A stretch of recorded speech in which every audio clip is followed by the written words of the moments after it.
Hi guys. Well, long time no seen. It's quite some time that I made my last video.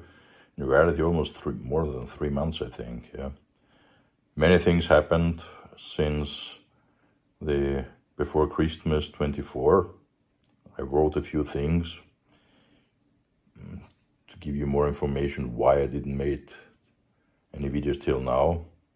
It's a difficult time for me. It was. It's still a difficult time, and probably it will be some time. But I hope things will get better, life will get better. Anyway, for more information, just check one of the posts I have, the last post I've made on YouTube. That's the first video since this time, and it's a new series I will call Retro Time. I have a good friend that is a collector of vintage retro computers, equipment, etc. Mostly computers, and mostly IBM, digital equipment, DEC Corporation, and some other exotic stuff.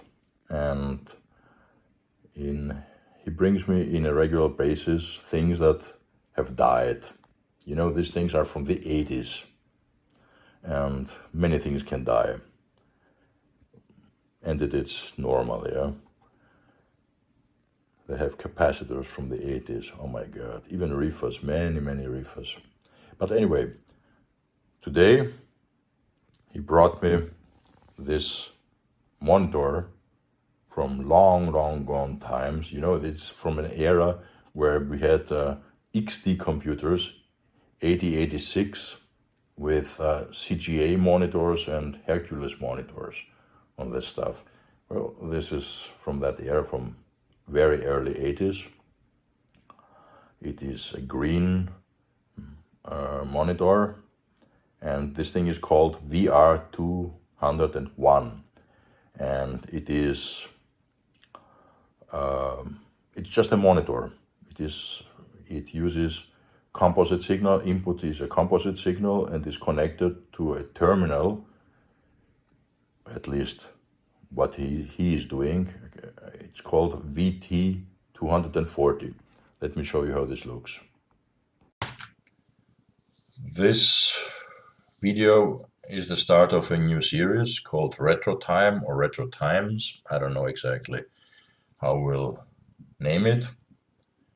And here I will show repairs, teardowns of computer equipment, IT equipment from back in the day, 70's, 80's, we'll see. So this video is for repairing this monitor here. It is VR201, VR201. It's part of the VT240 terminal series, like you see it here. Or, for example, as we can see it here in a nostalgic advertisement from the 80's. Look, this is really retro stuff. Anyway, I just wanted to show you how it looked at that time. And of course, I don't have the VT240 anymore. I repaired it long time ago. The power supply, of course. The digital stuff doesn't die. The power supply dies. The power stuff dies. Yeah. And for that, to test it, I'm going to use this video pattern generator. It is more than enough to test it. And the good thing is that this monitor needs only 12 volt to be supplied.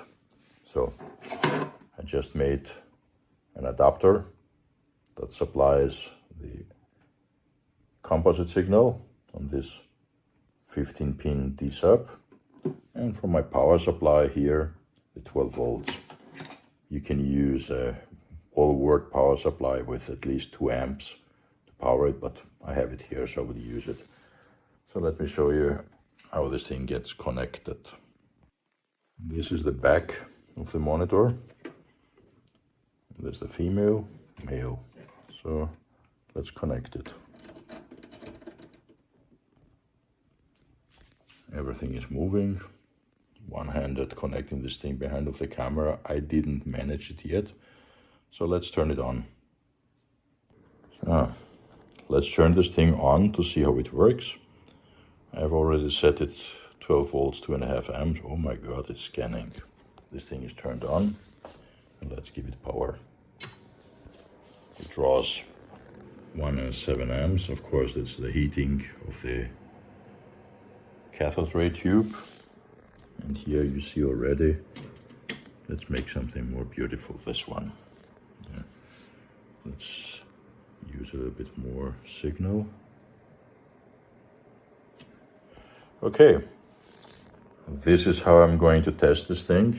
You will say, hey, it works. Yeah, of course it works.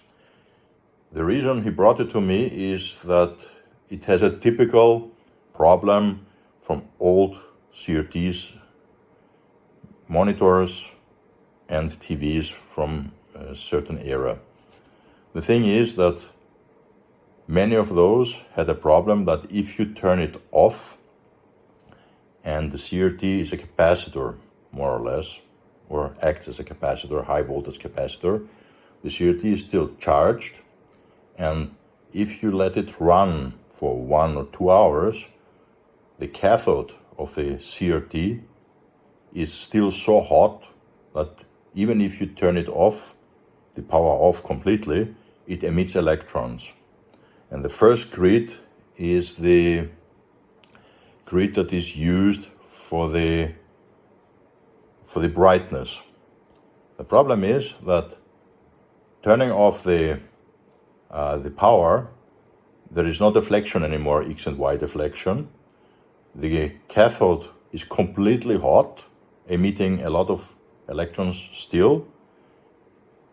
The anode is charged, and if there is a fault on some part of the circuit, you get, after you turn it off, either immediately a dot in the middle of the screen, or even more complicated, you will get a dot after you turn it off for 10 seconds, 15 seconds, then suddenly a dot appears. And this is what I want to repair today.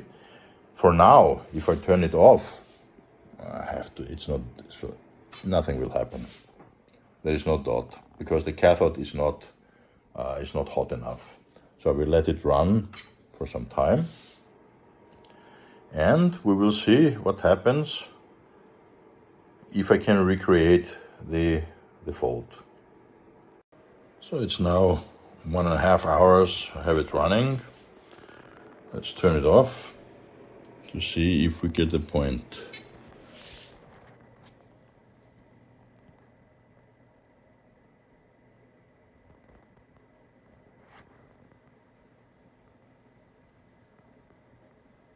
Yep, here it is. And this is exactly the problem. So let's see what we can do with it, or for it. This is how it looks open. I already removed the screws.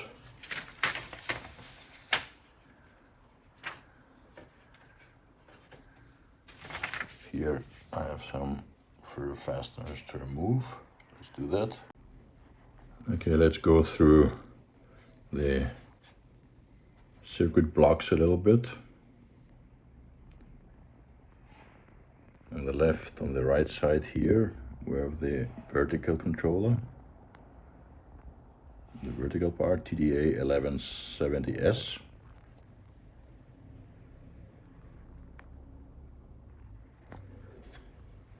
Video input. These are just discrete MOSFETs, or these are discrete transistors, discrete transistors. That's the input circuit.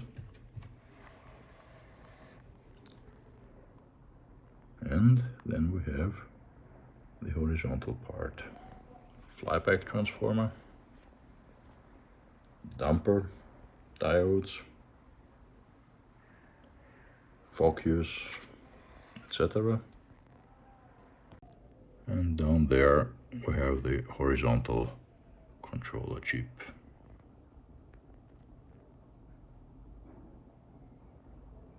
So this is more or less how it looks inside.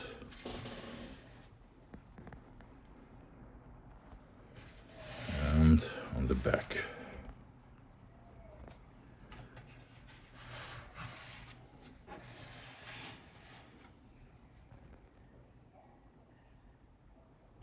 And these are the two capacitors. We will change. We'll show them you in the schematic. This one and this one. Both caps are changed. The one is a 10 microfarad 250 volts. This one. And that's a 22 microfarads at 50 volts, I think. Yeah. So this one is directly on the minus 28 volts, filtering the minus 28 volts. Let's see in the schematic. Okay, let's have a look of the schematic of the VR201 DEC digital equipment monitor. It's a part of the 80's. You see here it is, the schematic should be from 1982. Long time ago, that's over 40 years. Yeah, wow. Anyway, this thing still works, and it's from a time where you have CGA monitors, graphic color adapter monitors. This is of course not a color monitor, but from that time, and Hercules monochrome monitors and cards. I used that on my XT computer at that time. Anyway, on the left side we have the 15 pin sub-D connector.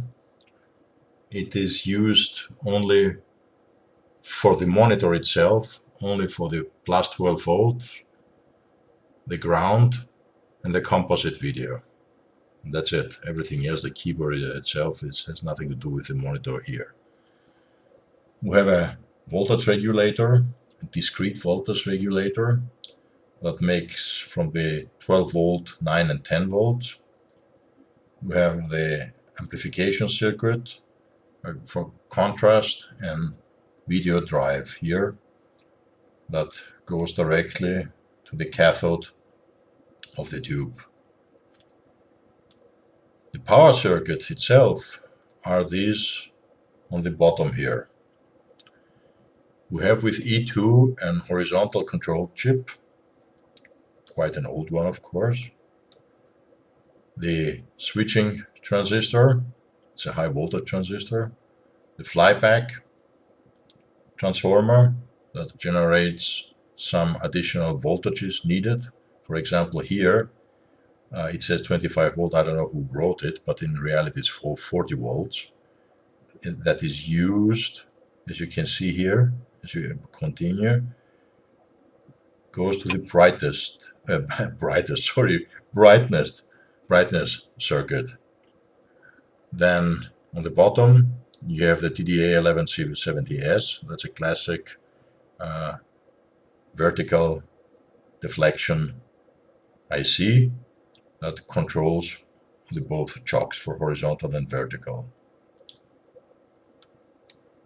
On the right side we see here the CRT itself. You have the high voltage, the anode here connected to the high voltage from T2, from the flyback itself. The flyback has an integrated high voltage diode. We have the heater.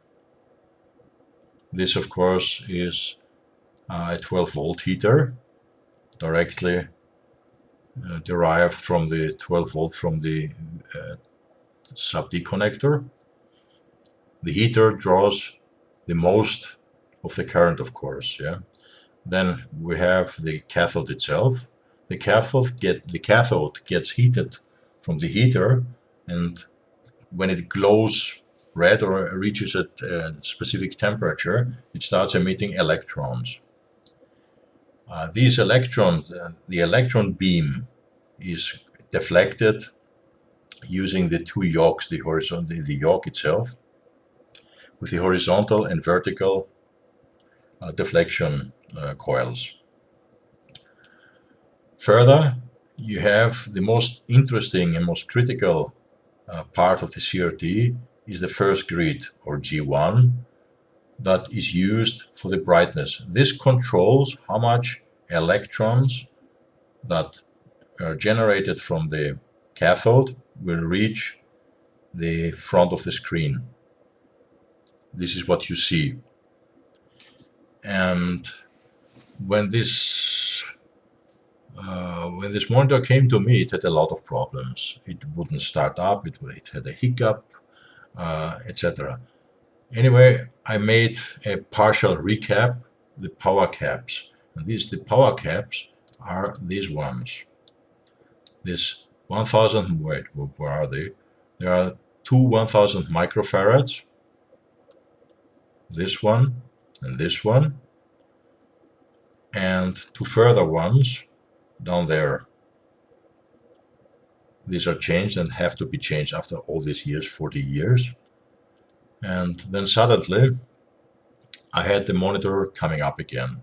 Additionally, I changed another capacitor that gets quite stressed, and this is this 10 microfarad that controls directly one of the coils of the yoke. This is contrary that you see here. It is an electrolytic, but an unpolarized electrolytic. It is not a standard electrolytic here. So this is just to be reminded. But the problem I got, then everything worked, and I gave it to my friend and said, okay. Then he used it for quite a while, for a few hours, and then he's told me that when he turns it off, after 10 seconds or something, a bright white dot, a green dot, of course, because that's a green CRT, appears in the middle, exactly in the center of the screen, that lasts, that fades and lasts 10 to 15 seconds again. Okay, this is something that many old CRT TVs from the 60s, 50s, 60s was normal.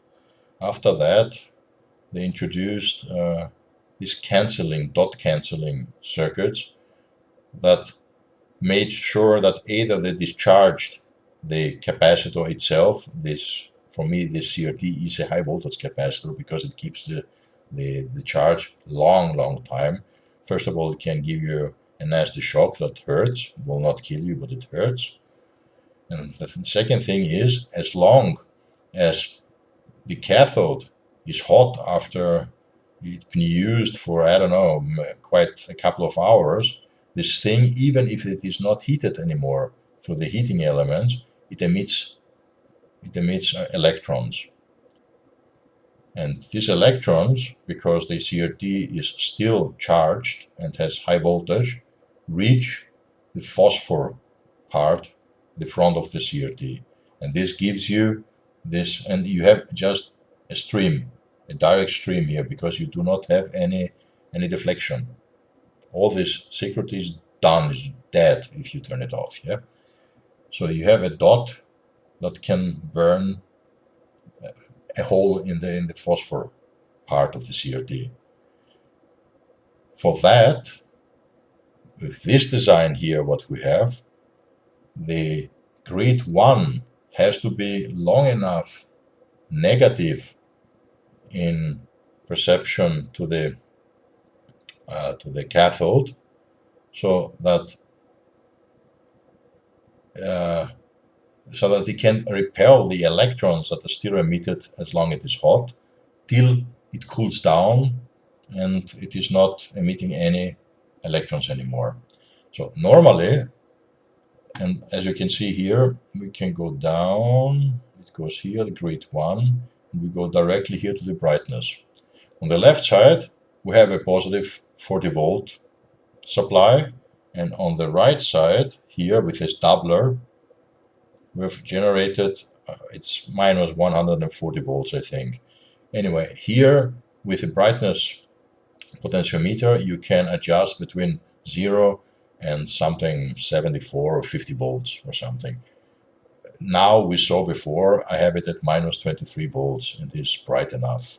But the whole idea is that this capacitor C6 keeps his charge long enough, his negative charge long enough, so that he can supply the grid 1, this grid here, with a voltage that is negative enough and long enough till the cathode cools down. So, seeing this problem, I thought, yeah, probably this capacitor after 40 years, it's toast, yeah? Or this one is leaking and it is discharging this capacitor. Or this one is leaking because this one is parallel to this one. Or this R40 resistor has a short or something. But none of them is the reality, nothing. The C300 is okay, it tests okay, C26 tests okay, 22 microfarads with a capacitor meter, and a real meter, not capacitor tester from China. And even this 10 microfarad is not the best condition, but would be okay. So, but for good manner, I replaced the C300, C26, C6, and just to be sure, C25, because it's directly across G1 and ground. This is ground here. But guess, same problem. So that means what I showed, that means what I will show later, that this capacitor is discharges relatively fast when you turn off the power. Does not keep enough negative charge to repel the electrons as the cathode is still hot. But why? Honestly, I don't know. Yeah, because these are the values of the original design. And this is the 10 microfarad is the one that is already inside the VR, is used in the circuit. Fact is, I think that through aging, the CRT is drawing on the grid more current that it should from the beginning. Either it is got a little gassy, that means this G1 will, the grid current will rise a little bit.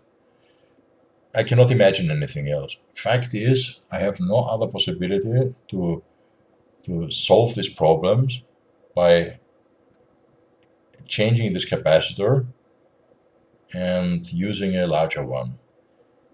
So I didn't change the capacitor because I did it already. I recapped it already. So I keep the 10 microfarad and I used the 22 microfarad in parallel to that. And guess, problem is gone. You will see it later with the 10 microfarad, how fast the charge goes down, and with the now 32 microfarads, but it discharges much slower and long enough and keeps the G1 negative potential long enough till the cathode cools down. So this is how this monitor works, and this is how the solution I made for getting rid of this problem. So Of course, it does. I do not know what the problem is at the moment. There is nothing else here that is involved that can make the problem, that will leak you or can make this problem. I imagine only it is a problem of the CRT itself, that it draws more current than it should. So let's continue. Look at that cozy glow of the CRT tube. Isn't that nice? This is the magic of tubes. This is something that semiconductors will never have. Lovely. Like a bonfire in a stormy night. Look at that.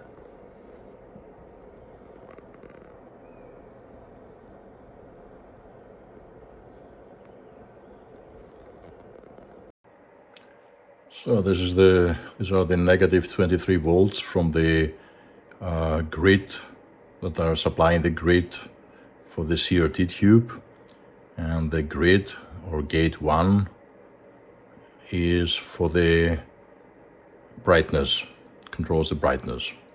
So we have to remember that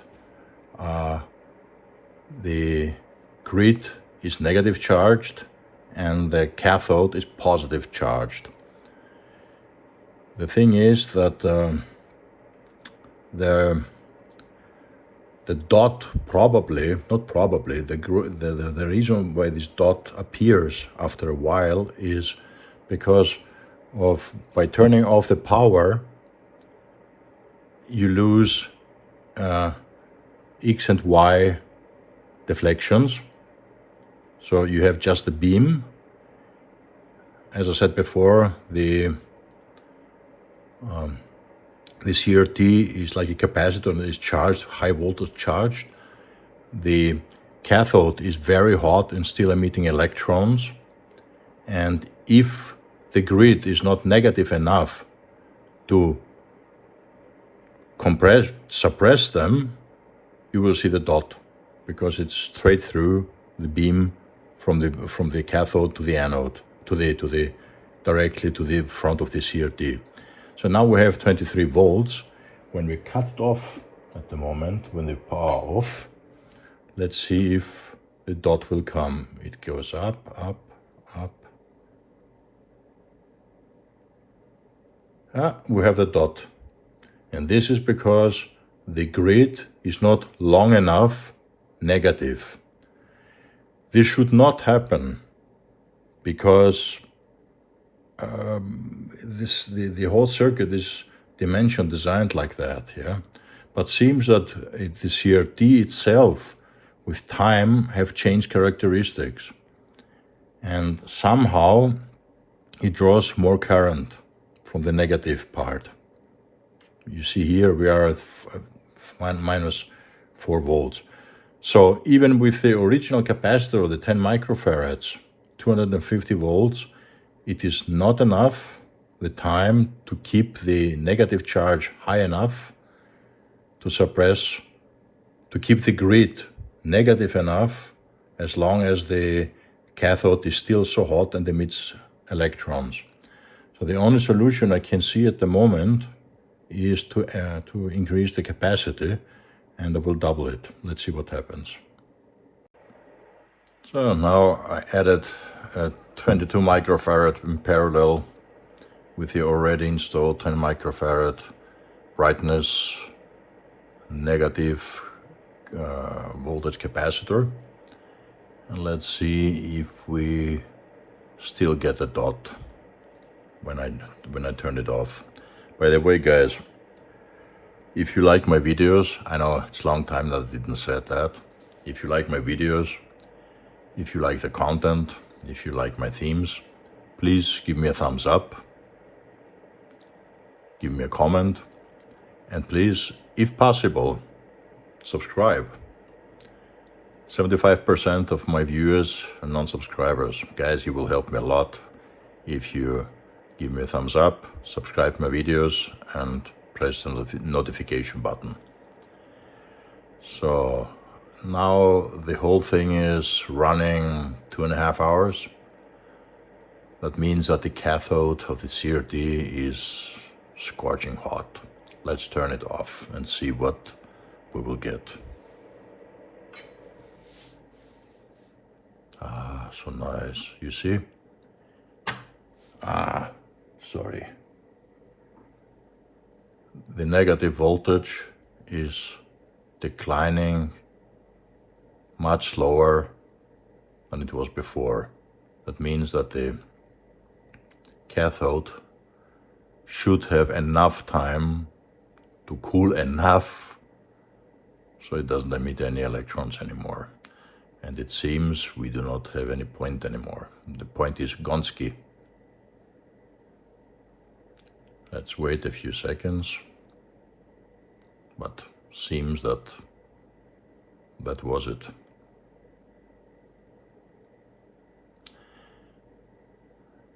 I didn't fix the cause, but I fixed the, I don't know how to say it, the happening.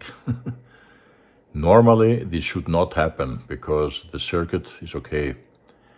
I believe that the CRT is aged and it draws too much current, or more current than the circuit is designed for.